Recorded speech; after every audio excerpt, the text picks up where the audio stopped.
Buenas noches. Decenas de entidades se han adherido ya al manifiesto en protesta por la reforma del ingreso aragonés de inserción del Gobierno de Aragón, que han difundido las organizaciones de trabajadores sociales y de Cáritas. Analizaremos con nuestros invitados si existe o no un retroceso en estas ayudas con los cambios anunciados y haremos además balance de los datos turísticos de esta Semana Santa. Para hablar de estas cuestiones nos acompañan esta noche en esta mesa de redacción Juanjo Vázquez, gerente de Zaragoza Cultural. Buenas noches. Hola María, buenas noches.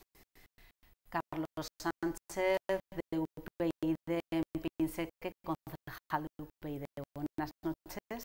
Muy buenas. Y Juan Martín, portavoz de Junta en el Ayuntamiento. Buenas noches, Juan. Muy buenas noches. Vamos a comenzar hablando del ingreso aragonés de inserción. Decíamos que el Gobierno ha planteado una reforma de esta renta mínima que ahora mismo está en trámite en las Cortes y que ha ocasionado las críticas de decenas de entidades sociales y de organizaciones de trabajadores sociales que creen, han planteado un manifiesto, algunas de ellas, entre ellas Cáritas, y en el que ponen de manifiesto que esa reforma significaría un retroceso de 20 años en cuanto a estos avances en servicios sociales. Bueno, ¿qué os parece esta reforma planteada por el Gobierno? ¿Era necesaria una reforma de este tipo? ¿Cómo se podría hacer para que, digamos, tenga el consenso de la mayor parte de estas entidades sociales? Juanjo. La mayor parte de asuntos que tratamos en esta mesa, que debatimos, admiten como mínimo dos puntos de lectura, ¿no? Siempre hay pues un proyecto de ley, una medida económica, algún tipo, a un sector que beneficia y a otro sector que perjudica. Bueno, esto puede ser normal y depende de si te pones del lado del beneficio o del perjudicado el que admite una lectura u otra. Sin embargo, este proyecto de ley yo creo que no admite ninguna posición desde el que ya no defenderlo sino entenderlo. Yo creo que nos situaríamos en aquello que en los años 50 se llevaba tanto, que se acercaba a la literatura del absurdo, que permitía frases como prohibido suicidarse en primavera, pongamos por caso, ¿no? Es decir, cómo la burocracia puede llegar a inmiscuirse en la vida cotidiana, pero en este caso cómo se intenta regular la desesperanza, el no futuro, es decir, la posibilidad de quedarse al margen de la sociedad, es decir, el auténtico fracaso como sociedad, porque regular el ingreso aragonés de inserción con medidas como de tantos años a tantos años, 25 a 65, prohibido ser pobre con menos de 25 años o con más de 65, o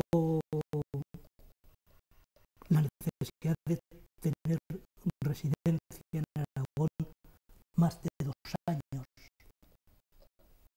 para impedir el efecto llamada, que eso ya hasta los argumentos son incluso más duros y más increíbles y menos comprensibles que el propio hecho en sí, o sobre todo hacer depender la posibilidad de percibir este ingreso de la disponibilidad presupuestaria.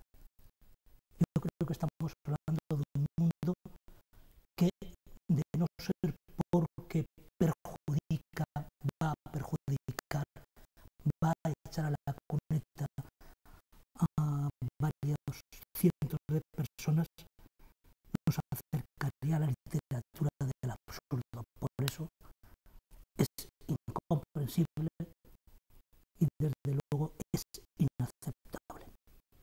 Carlos, ¿qué te parece esta reforma? ¿Crees que va a dejar fuera a mucha gente, como dice Juanjo? Bueno, pues nosotros creemos que sí. Muchas veces cuando oímos hablar a alguien, un político con capacidad legislativa de determinadas cosas como mejorar tramitaciones, optimizar, la verdad es que como ciudadano te da miedo, ¿no? Luego ya a nivel político, obviamente, como bien decía, tenemos que estar en desacuerdo, porque simplemente hablando de dos cosas, y es que se limitan el acceso a esas percepciones y se ponen efectivamente límites, ¿no? Y eso ya no es bueno. Al final esta crisis ha derivado en que colectivos más desfavorecidos necesitan de una serie de ayudas, y si los propios recortes, porque al final yo creo que estamos hablando siempre de los mismos, los propios recortes lo que nos hacen es que sobre esas personas se ceben una vez más y no tengan esas ayudas sociales o estén limitadas. Obviamente estamos en un círculo vicioso, ¿no? Nosotros ahí, un poco por seguir en lo que preguntabas, lo que proponemos es un plan estatal de servicios sociales públicos que, bueno, nosotros decimos que garanticen el acceso a esas prestaciones, estableciendo unos servicios básicos y una financiación, porque al final el problema pues siempre es la financiación.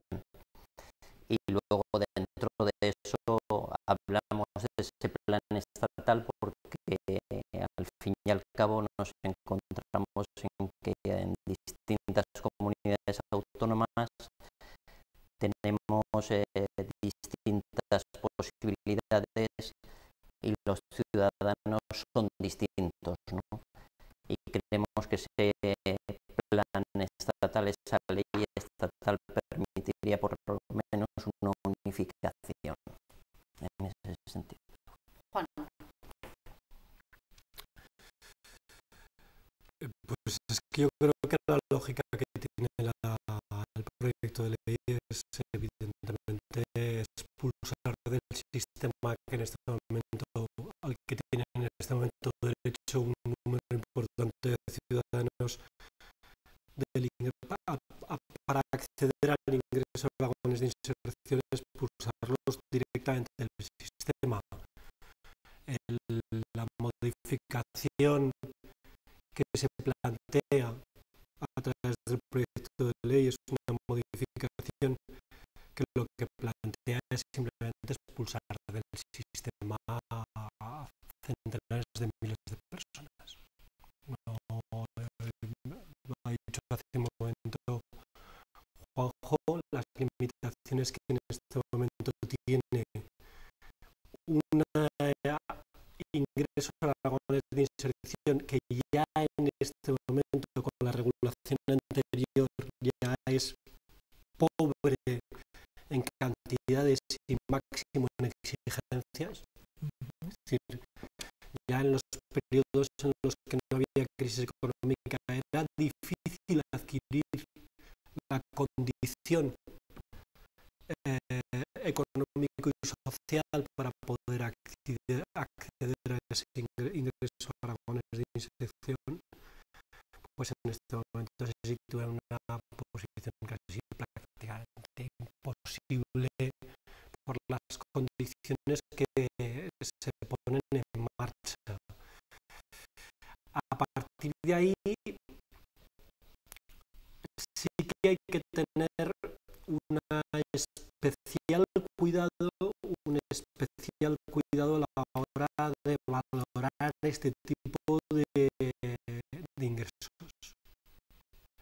Pues nosotros no somos partidarios de, evidentemente vamos a plantear alegaciones y enmiendas al proyecto de ley, pero nosotros no somos partidarios ni siquiera de la terminología que se utiliza. Esto de ingreso a aragones de inserción a nosotros nos parece absolutamente fuera de lugar. Nosotros somos partidarios de que se establezca una renta mínima vital. Es decir, cualquier persona, por el hecho de serla y por el hecho de ser ciudadano, tiene que tener garantizada una serie de recursos económicos que le tiene que dar la propia sociedad. Esa es nuestra posición de partida, que es diametralmente opuesta a la que plantea en este momento este proyecto de ley y en general las opciones de derechas. Las opciones de derechas de carácter con este carácter de falsa socialdemocracia, que lo que plantean es que en el fondo garantizar unos mínimos muy mínimos y que cada uno evidentemente se busque la vida como pueda. Nosotros creemos que los ciudadanos tienen que tener una renta mínima. Cualquier persona, por el hecho de nacer y de vivir en Aragón, tiene derecho a una renta mínima, tiene derecho a una vivienda y tiene derecho evidentemente a vivir en condiciones de dignidad. Y esto no se soluciona a través del ingreso a aragones de inserción. Y luego una referencia que hacía hace un momento Carlos, las circunstancias sociales, por mucho que se quiera evidentemente unificar, no son las mismas lamentablemente además, en Zaragoza, en Murcia, en Lugo, en Huesca, en Cáceres, en Huelva o en San Sebastián. No son las mismas. Y es una competencia que la propia Constitución del 78, la de los servicios sociales, atribuye a las comunidades autónomas. De hecho, en la última reforma que ha habido de la administración local realizada por el propio Partido Popular y apoyada por otros partidos de la Cámara, la competencia de servicios sociales especializados sigue dependiendo de las comunidades autónomas, como no puede ser de otra manera, porque si no habría que modificar la Constitución.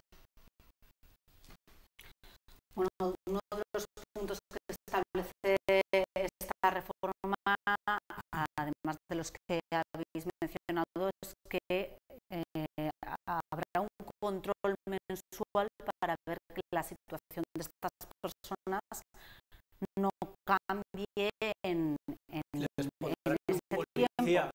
Les pondrán un policía. Eso iba a preguntar cómo se va a hacer, de qué manera, porque parece que se necesitaría más personal, ¿no? Vamos a ver. Lo que no puede ser, que este es un debate que tenemos todos como sociedad, yo creo que en momentos de crisis todavía mucho más, de una forma mucho más álgida. Lo que no puede ser es que pagan justos por pecadores. Es decir, que hay personas que se aprovechan del sistema, que esta es la razón de tener un policía en las espaldas, entre comillas, durante, pues, con carácter mensual, pues claro, evidentemente hay que intentar perseguir el fraude en todas sus manifestaciones. Pero no puede ser que la gran mayoría de las personas que están en unas condiciones de exclusión social pura, es decir, no tienen acceso a nada, absolutamente a nada, tengan que estar demostrando su miseria mensualmente. Es que en caso de duda, en este caso es clarísimo, en caso de duda es preferible el que es inocente, ¿no? En este caso sí que la presunción de inocencia, la inocencia es clara en un sector que no admite que se le juzgue. Es que un sector que realmente está al borde de la desesperación, al borde, si no ha caído al otro lado, a no ser que se pretenda cínicamente, como dice Juan, arrojarles ya de hecho fuera del sistema, que en lugar de un efecto llamada haya un efecto salida, ¿no? Es decir, defraudar a Hacienda sí que admite que se haga todos los controles posibles, porque con cada defraudador Hacienda, grandes empresas, etcétera, que se pudiera recaudar, habría para pagar, y estoy de acuerdo también que en esos derechos subjetivos no estamos hablando ya, ojo, estamos hablando de una regulación de hace más de 20 años. Es que estamos hablando de algo que dice la Constitución. No, claro, es que hemos avanzado de tal manera que una reforma utilizando todavía la terminología del ingreso para la inserción, supusiese convertirlo en un derecho de todos los aragoneses, en efecto. El ingreso para la inserción es todavía una terminología muy vieja porque habla de insertar a los que no hablamos de un derecho subjetivo que hay que reconocer. Por tanto, avanzar 20 años atrás al día de hoy significa remontarnos a hace 40 años. Sí, hace 40 años. Claro, el problema es ese, ¿qué va a pasar con esas personas que en un momento dado se queden fuera? Es decir, ¿qué solución le damos? No hay solución.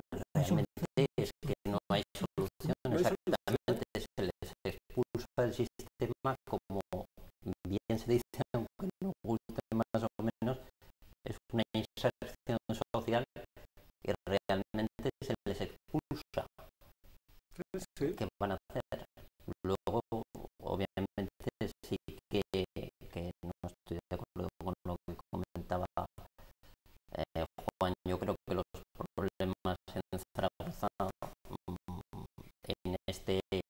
hoy en este tipo de problemas son los mismos que en Lugo, los mismos que en Granada prácticamente. Pero y que en Montpellier, que debe haber las situaciones de pobreza son las mismas en España, en Francia, en Italia, en Bélgica, evidentemente todo el mundo desarrollado, pero las condiciones, instrumentos de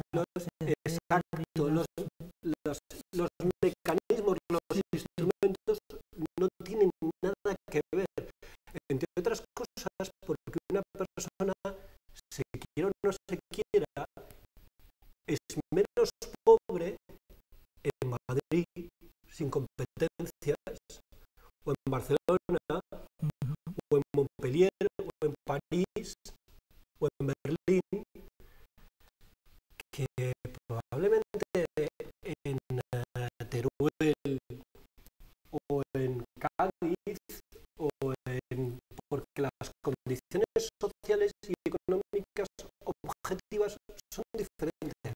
Por eso nosotros hablamos de un marco normativo, es decir, es necesario saber cuáles son el acceso a esas percepciones, qué es lo básico que debe tener cada persona, viva en el punto de España que viva. No, pero ese es el debate de fondo. Justamente a mí me parece que os equivocáis, porque el debate no es que cada español tenga las mismas condiciones.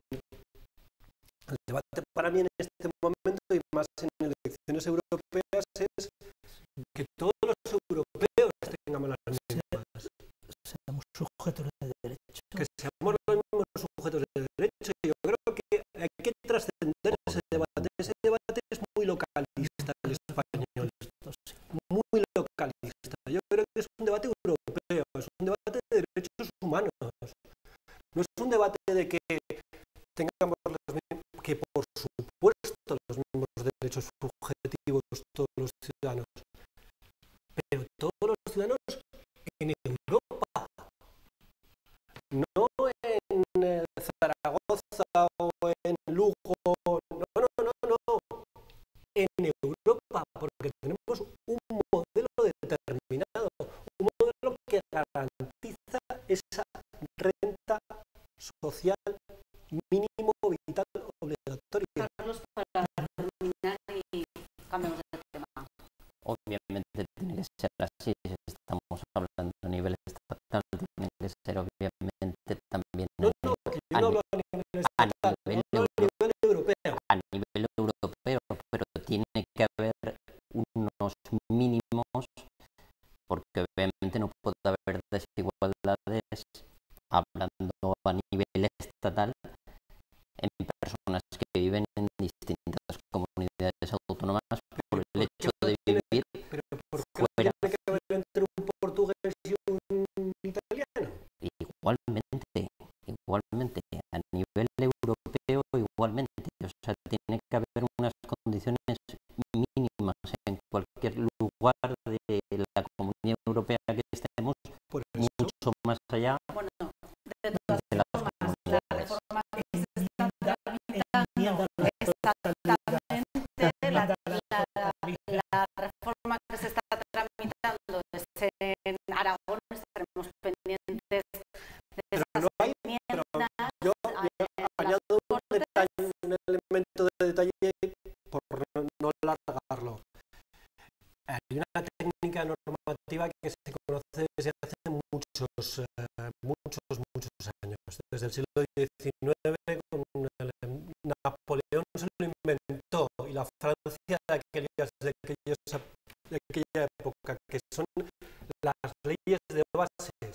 Es decir, se establece unas bases mínimas para todos los ciudadanos en todos los estados de la Unión, de mínimos, y luego cada comunidad autónoma, cada lander, cada estado, con la forma regional, la que tenga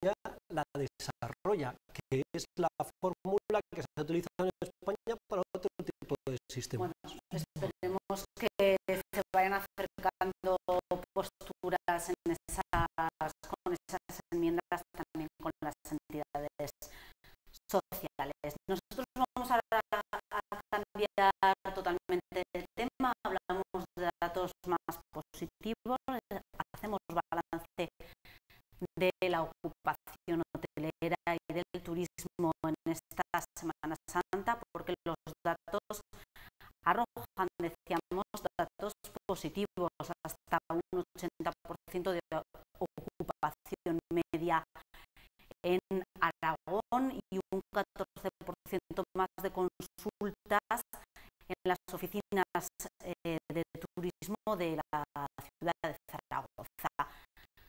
Son, decimos, datos positivos, significa esto que hay una recuperación, se está recuperando el sector turístico, estamos ante un repunte del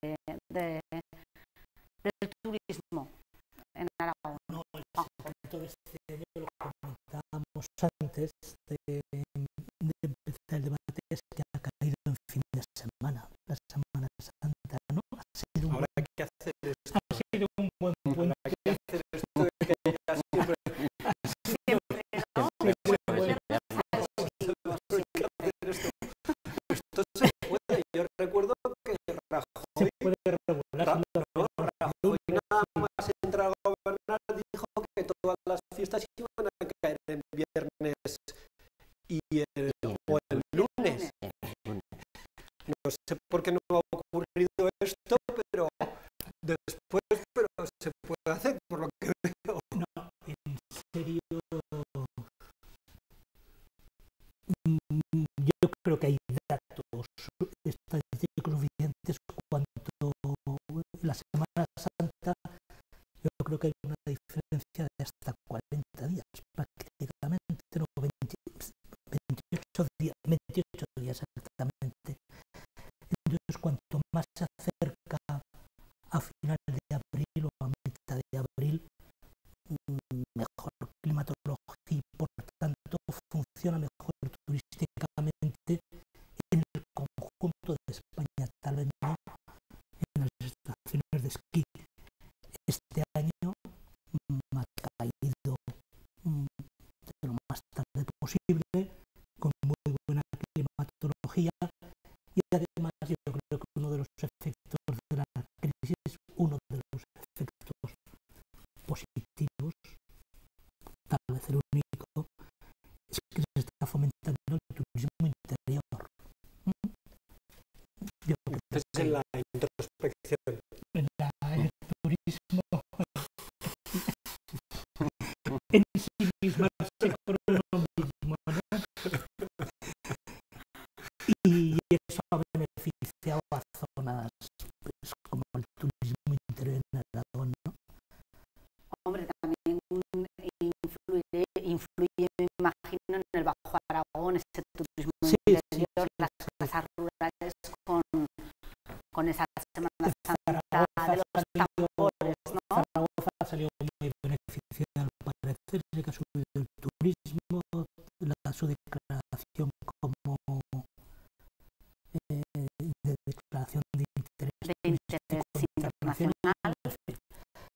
Ha habido muchos factores que han influido en que sea que haya sido una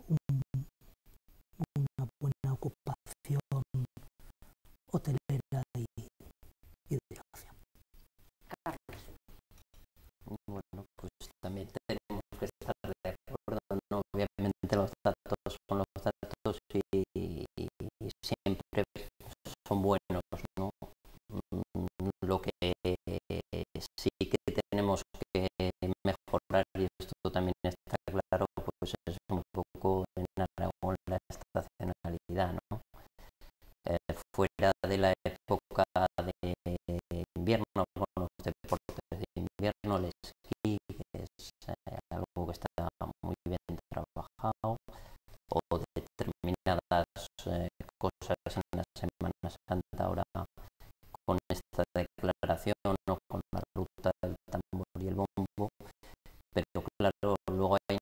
queda un periodo en donde realmente quizás esté poco explotado culturalmente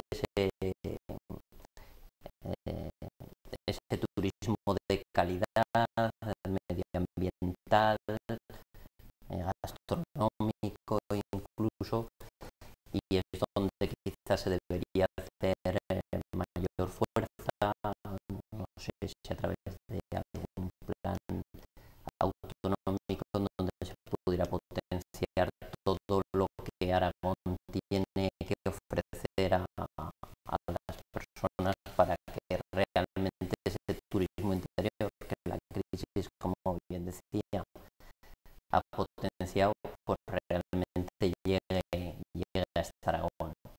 Porque sí que se está haciendo más promoción de la comunidad, ¿no? En el exterior hemos visto en las ferias, en Fitur, en ferias internacionales, pero ¿sabemos hacia qué modelo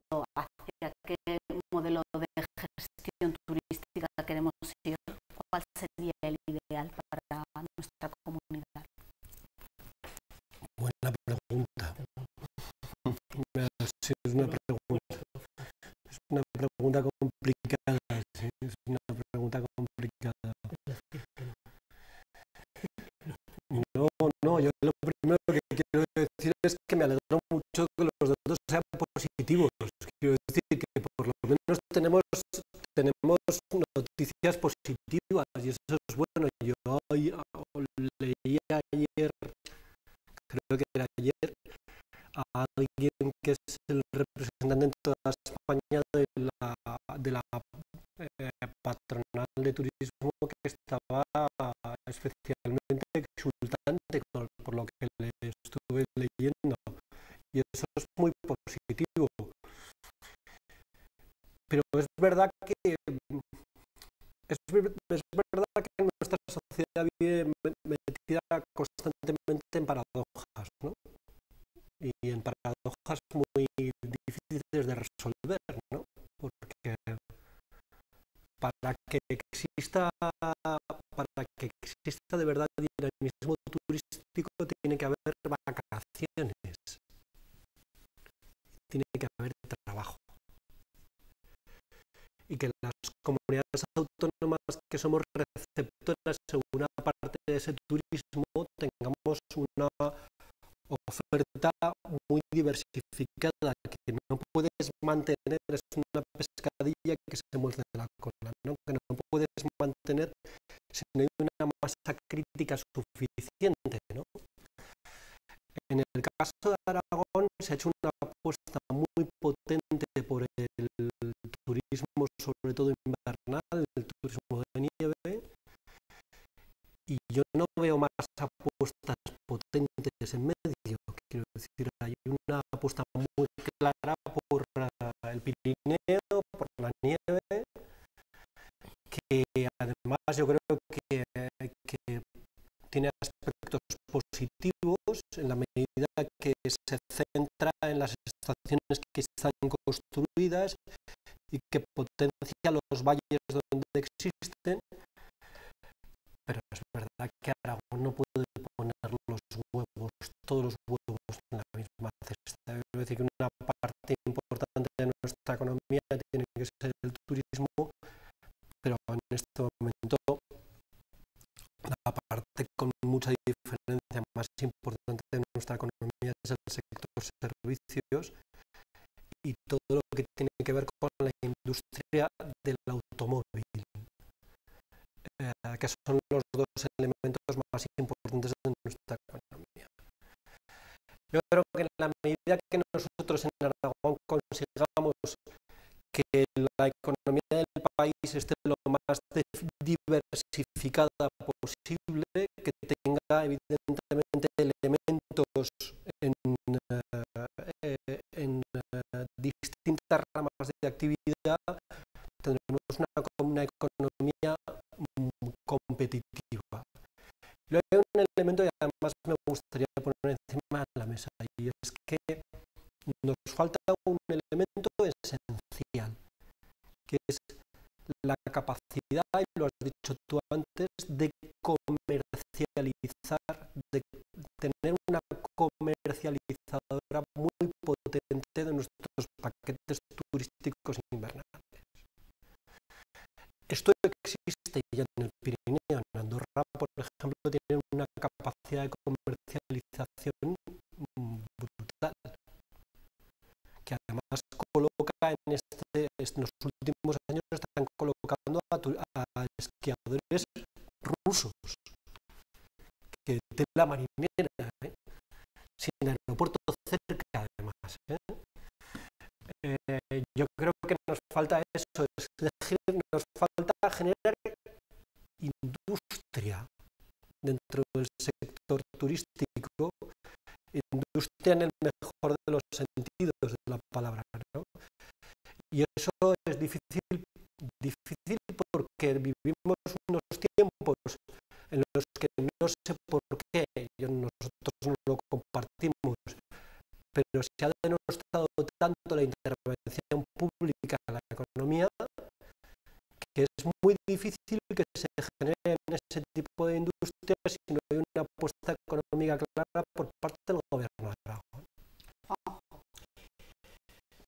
Yo creo que en ese sentido lo está haciendo especialmente bien para este turismo de Semana Santa el Bajo Aragón. Y en el Bajo Aragón hay una apuesta de las comarcas. Yo creo que las comarcas representarían de alguna manera esa apuesta pública en uno de sus ejes de desarrollo como es el turismo. Además tiene un tipo de estructura de población más agradable que otras zonas de Aragón, en varias ciudades de medio tamaño, con lo cual hay una cierta posibilidad de ofertar plazas, belleza paisajística. Creo que el Bajo Aragón es una de las zonas que lo está haciendo bien. Cada uno tiene esa masa crítica, ni de población residente, ni de capacidad de albergar, como para, a partir de desarrollar esa industria hostelera que realmente falta en Aragón. En el sector de la nieve es curioso porque las estaciones de esquí aragonesas yo creo que son competitivas como instalaciones y como oferta a otras, pero comercializan mejor otros como los andorranos, es cierto. Bueno, Zaragoza no está muy lejos tampoco del Bajo Aragón, sí que se puede hacer los viajes de ida y vuelta, pernoctar en la ciudad, ¿no? Proximidad a Zaragoza también le facilita. Necesitamos elementos potentes. Por ejemplo, yo ahora venía de la Plaza del Pilar. La Plaza del Pilar hoy está hoy llena, absolutamente llena de turistas. Hoy es lunes de Pascua y en el País Vasco, en Navarra y en Cataluña y en Valencia es fiesta, es festivo. Entonces, evidentemente se nota que hay muchísima gente de paso en la ciudad de Zaragoza, sobre todo en la zona del Pilar, pero necesitamos elementos que hagan que Zaragoza tenga la capacidad de asentar y de difundir el turismo al resto de Aragón. Y nos falta un elemento fuerte en la ciudad de Zaragoza. Tenemos el Pilar, pero el Pilar da para un día de turismo en la ciudad. Y no da para más. Y necesitamos que la gente pernocte y desde aquí salga hacia el Bajo Aragón, hacia Teruel, hacia la comarca, hacia los entornos inmediatos, que es lo que nos falta en estos momentos. Carlos. Claro, ese es un problema que siempre se ha dado, ¿no? Que realmente cuando se viene a Zaragoza la gente está muy poco tiempo, es una estancia muy corta. Muy no sé si a través de rutas o porque es cierto que hay mucha diversificación en el sentido de que está muy potenciado el tema del esquí, muy bien hecho, y el tema de la ruta del Tamboril-Brombo, pero sin embargo fuera de eso tenemos poco más y tenemos, vuelvo a repetir, unos paisajes, unos lugares que son muy bonitos y desde luego los aragoneses los hemos recorrido y nos gustan mucho, y sí que habría que buscar una solución a eso. Si no pernoctar y desde aquí salir a esas zonas, pues bueno, hacer una especie de circuitos, de rutas donde se pudiera potenciar todo ese turismo de naturaleza que ahora además está muy en auge, y yo creo que Aragón tiene ahí un potencial importante. Bueno, y aprovechar también los turistas asiáticos que cada vez, ¿no? En Zaragoza hay un mayor número. Sí. Entonces, tampoco lo tenemos en la ofrenda. Vamos a cambiar de tema, nos queda poquito tiempo, así que me gustaría que abordásemos la tercera cuestión. Urkullu, el PNV, ha propuesto un plan soberanista, ha pedido al gobierno un cambio en el modelo del Estado que propicie la convivencia de realidades nacionales como la de Cataluña y la de Euskadi. Para ello piden una reforma de la Constitución. Juanjo, ¿qué te parece este plan de Urkullu? No voy a entrar en el plan de Urkullu, pero sí que la reforma de la Constitución parece que es obvia, que se está reclamando desde tantos sectores de la sociedad española, cuando además se reformó tan rápidamente en solo 24 horas para hacer frente, para dar prioridad al pago de las deudas a la banca, ¿no?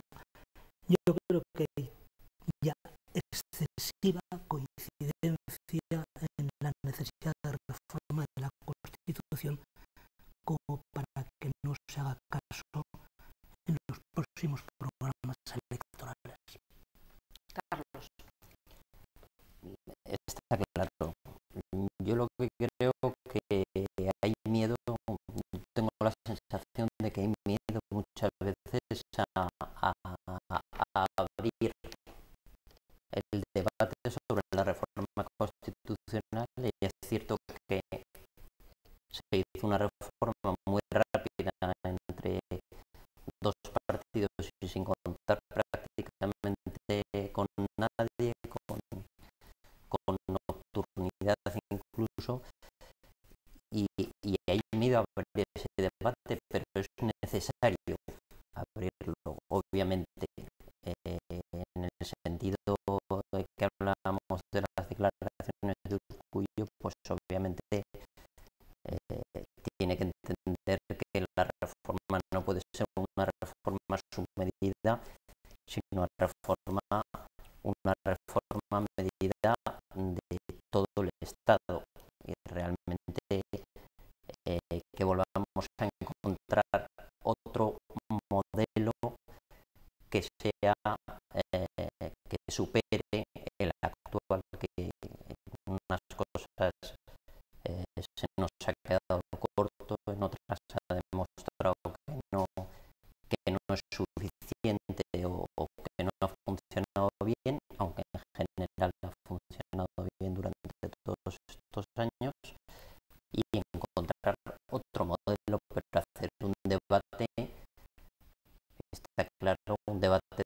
consenso y un debate que nos lleve a una reforma constitucional y a otro modelo de Estado que puede ser el federal, como proponemos nosotros, o cualquier otro, pero por lo menos el debate tiene que estar encima de la mesa y llegar a una serie de conclusiones y desde luego con un consenso amplio. Juan, para terminar. Es inevitable. Es inevitable la reforma de la Constitución. Es inevitable no solamente por la situación económica, no solamente por la crisis territorial. Yo no comparto que la propuesta evidentemente se circunscriba al País Vasco y a Cataluña. Yo creo que evidentemente hay que repensar el modelo territorial en España en su conjunto. Hay comunidades autónomas que obviamente quieren dejar de serlo y me parece legítimo. Quiero decir, no me parece mal que cada uno decida lo que realmente quiere ser, y hay otras comunidades autónomas que tenemos el legítimo derecho a aspirar a poder gestionar cada vez una mayor parte de nuestras propias competencias, desde una aspiración de autogobierno reconocida en el caso de Aragón desde el año 1936, que fue cuando tramitamos nuestro primer estatuto de autonomía, que no llegó a nacer porque estalló la guerra civil. A partir de ahí, no solamente eso, en la Constitución hay que tocar muchas más cosas. En la Constitución hay que tocar la monarquía, hay que tocar la igualdad de sexos, hay que tocar todos los derechos que tienen que ver con la última generación, esos derechos subjetivos de los que hablábamos al principio de este debate. Hay que hablar del modelo social, hay que hablar del modelo económico, hay que hablar del modelo electoral. Quiero decir, en este momento hay muchas cosas que resolver y es verdad que los consensos son absolutamente necesarios, aunque difíciles. Bueno, es un debate que se abre ahora, pero seguro tendremos más tiempo para comentarlo en esta mesa. Muchas gracias a los tres por habernos acompañado. Nos despedimos, les dejamos con una información que seguro les interesa: un teatro de musical sobre las canciones de Los Miserables, que estará estos días en el Centro Cívico Universidad. Les dejamos con ellos y mañana